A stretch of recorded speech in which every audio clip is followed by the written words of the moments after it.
It's a very good question, because although intent and desire both originate from the same place, they are qualitatively different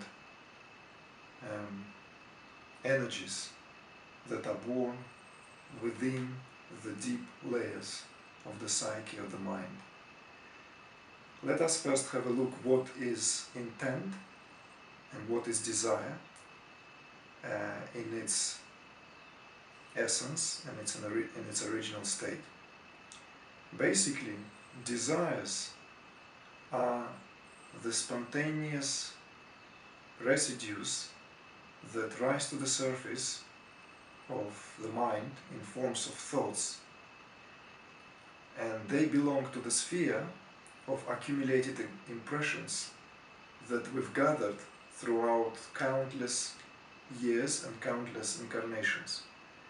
So the desires actually belong to the samsaric will.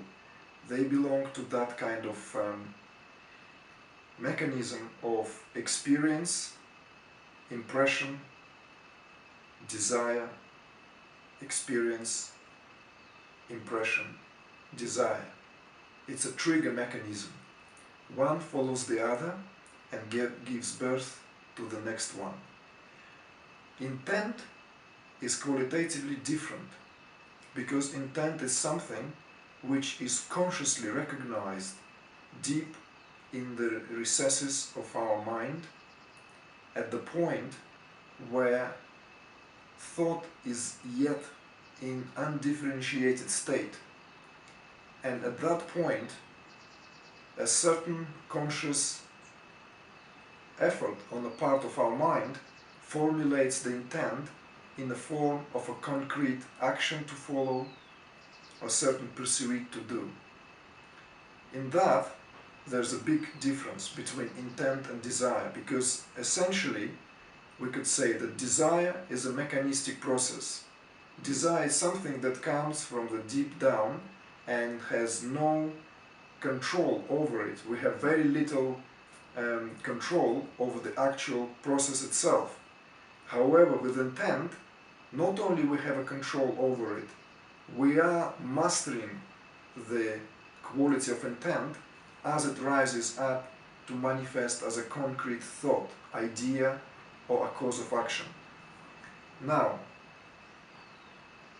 some people don't even know the difference.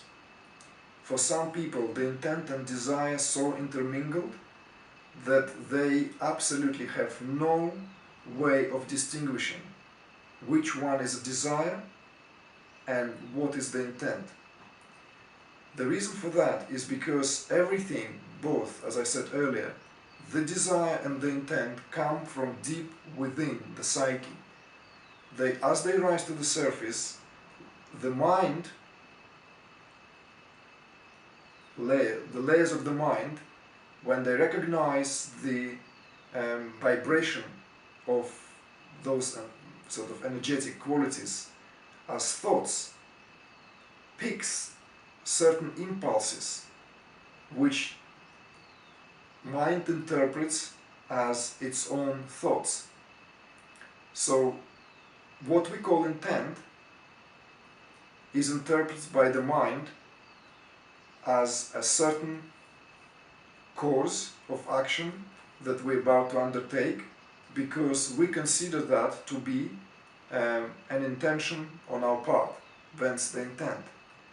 However, people, when they have very little experience of observing their own mind, will have a difficulty in distinguishing the intent from the desire, because of the above said, and mainly because there is very little understanding and very little experience of the actual process of thought formation and witnessing that process in a qualitative measure.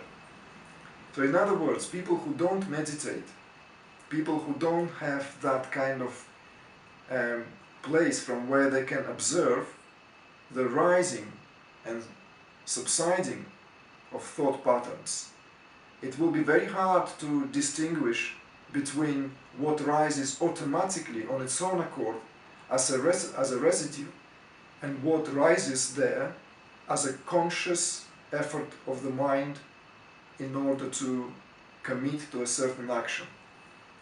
So that as far as the mechanics of this whole process. Now, intent is something which is evolutionary, which has basically an evolutionary quality to it. Desire, on the other hand, binds us back to the phenomenal world. Intent tends to free us from, or at least it has that quality, because whenever we intend something, there's this conscious recognition that that is what we want, that is what we want to achieve, that is what we want to pursue. And the difference, although subtle, is tremendous. And that difference makes all the difference. How to learn to recognize and distinguish between the two is, boils down to each individual abilities. And many people know exactly what is essentially coming as an impulse towards a certain action which they see as a progressive action towards their evolvement. And they call it an intent. I intend on so and so and so. Desire, on the other hand, can bubble up anytime, at any time. At times it could be actually take us by surprise, it can completely can take us unaware. And doesn't mean that desire is bad in itself. It's, that desires are very different. There are desires that are also life-promoting, and some desires are more harmful than the others. But the whole point about desire is that continuous circle of bondage, where the intent has that quality which can take us out of that bondage. So this is how I see the difference between the two. And the only way to know the difference and the only way to experience that difference is to go to that level where the intent and desire are at the formative state, at the state of the embryo, where the intent and desire are both eager to come to the surface. So it has to be experienced. It has to be experienced in order to be in full possession of one's own intent versus being possessed by one's own desire. Having looked at it from the technical perspective, there is a legitimate question that comes to mind. Is there a possibility that intent and desire can coincide and become one? Well, from the psychological point of view, it seems to us that intent belongs to the conscious sphere of the mind, and the desire comes from its subconscious side, subconscious field. So, in a way, these are very different areas. Do they overlap? Do they interact? I suspect they do. And the possibility of its interaction comes very clear when our desires are in such coherence, in such realignment with our evolutionary flow, that one can literally take them for the intent itself. So it's like, the best example would be the last desire to be abandoned, according to the yogic scriptures, is desire for liberation, desire for emancipation, for enlightenment. When that desire, obviously that desire cannot be said to come from the latent tendencies, because what's so latent about the desire for liberation? And yet, the desire for liberation is part of the overall package of all desires that we are born with, because it belongs to the same field of consciousness where all desires come from. Thence it has the same qualitative measure that all desires are made of. Yet what makes the big difference is that desire for liberation is the desire which has nothing to do with gaining material, some kind of this worldly enjoyments, this worldly existence. Yes, one may argue and say that some people desire enlightenment for some egoic pursuits, but the authentic desire for liberation is not that. The authentic desire for liberation comes deep from the heart.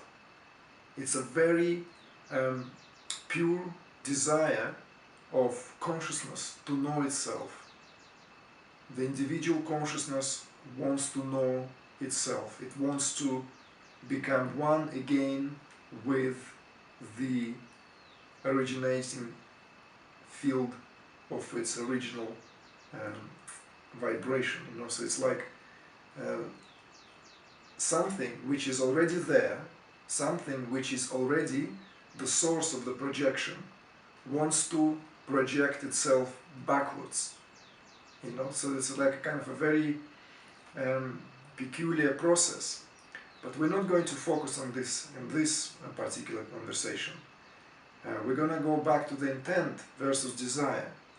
So in case of the desire for liberation, that desire is in pure realignment with the evolutionary flow, and when it becomes a conscious thought, one can say that that is an intent. Then all one's actions, all one's thoughts, all one's feelings are aligned towards the fulfillment of that intent desire, so to speak. On the other hand, or let's say the other question that may arise is the power of intent versus power of desire. Which one is more powerful, and what makes intent so, let's say, superior to the desire? In my view, the desire is still more powerful, and I will try to explain why. The desire comes from that sphere where we have very little control over, and we never know the amplitude of each particular desire when it actually comes and completely engulfs our being. Intent, on the other hand, has a certain degree of intellectual apprehension. It has a certain degree of mental order, so to speak. So the projection of desire is like the wave, which we don't know how powerful that wave. With intent, it's very different.